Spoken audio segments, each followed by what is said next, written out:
Do you remember Wallace and Gromit: The Curse of the Were-Rabbit? Did you know it has already won several major movie awards? And could it actually be part of the Chicken Run universe? That's right! Let's go! You are more than welcome to Cine lovers. Let's talk about a nostalgic movie. I love this film. It's super cute, really funny, has an incredible story, and amazing characters. Am I the only one who wanted to keep squeezing those adorable little bunnies? The movie tells the story of Wallace, a guy who's obsessed with cheese, and Gromit, a dog who doesn't talk but is super smart. The two run a pest control and vegetable protection business called Anti-Pesto. Meanwhile, in the town where they live, the 517th annual giant vegetable competition is about to take place, and the winner will receive the Golden Carrot Award. But lots of bunnies are destroying the townspeople's crops, and later on, a giant rabbit starts smashing everything in sight. The movie's old, but don't worry, no spoilers here.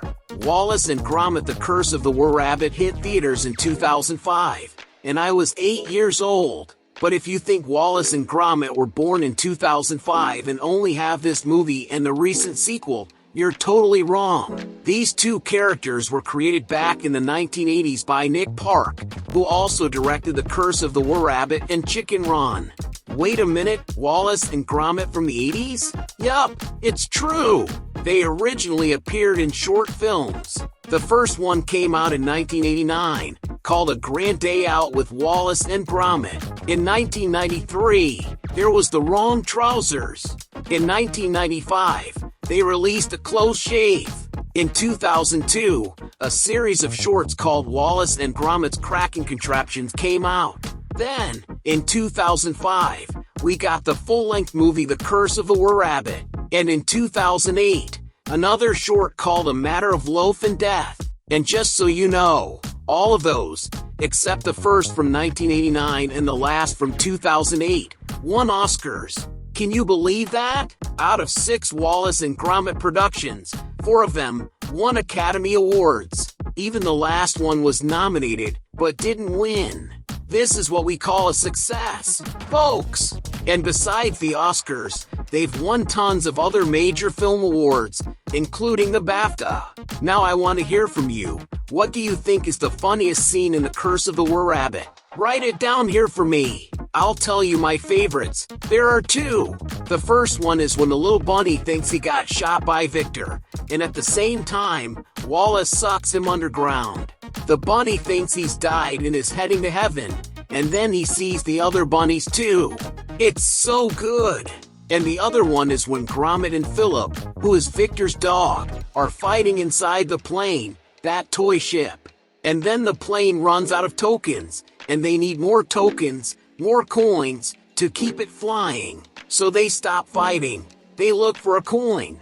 Philip even opens a little wallet to check if there's anything inside, and then they insert the coin and go right back to fighting. Gromit could have just pushed him and it would have been over, but no, they actually had the patience to look for a coin and keep going.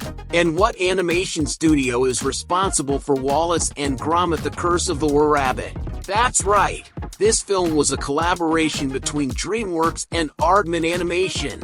The two studios, together, not only produced The Curse of the Were-Rabbit, but also Chicken Run and Flushed Away. After Flushed Away, the partnership between the two studios ended. Yep, their partnership literally went down the drain.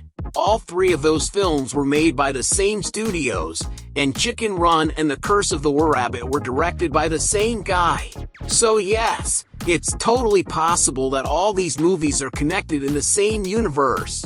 Who knows? Maybe I'll bring a theory about that later. If you want to see a theory connecting these 3 movies, drop a comment below. And all those Wallace and Gromit shorts I mentioned were produced by Aardman Animation. None of them were by DreamWorks. DreamWorks only produced the feature film The Curse of the Were-Rabbit. Come on, that's such a cool bit of trivia. If you learned something new so far, this video already deserves your like. Come on, it's free, costs you nothing, and it really helps the channel.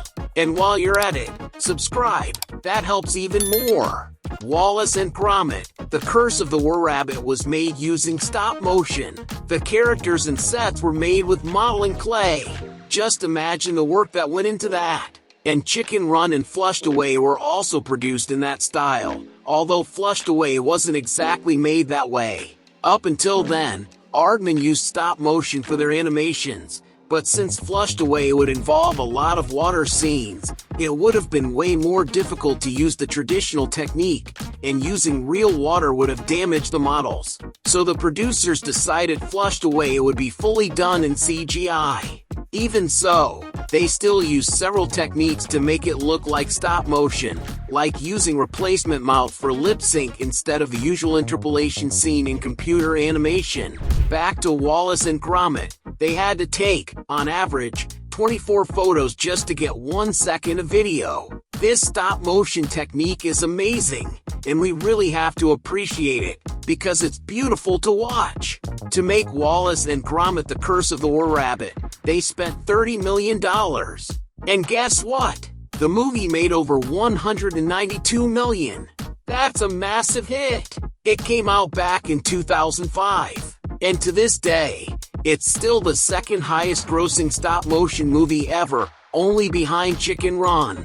And speaking of Chicken Run, drop a comment down below if you want me to make a video talking about that other stop-motion classic. The movie was such a hit that they even released a Wallace and Gromit video game that same year. Have you ever played it? Tell me in the comments. Now let's talk about the original voice cast of Wallace and Gromit, The Curse of the Were-Rabbit. Reverend Clement is voiced by Nicholas Smith, who also appeared in The Adventure of Sherlock Holmes' smarter brother. Madame Toddington is voiced by Helena Bonham Carter. Yep, Bellatrix from Harry Potter. Victor is voiced by Ralph Fiennes. That's right, Voldemort himself. And Wallace? He's voiced by Peter Sallis, who's also in Full Circle. If you love reliving these nostalgic animations like I do, go ahead and click on these videos to keep the vibe going. Thanks a lot for watching, and I'll see you in the next video here on Cine Lovers.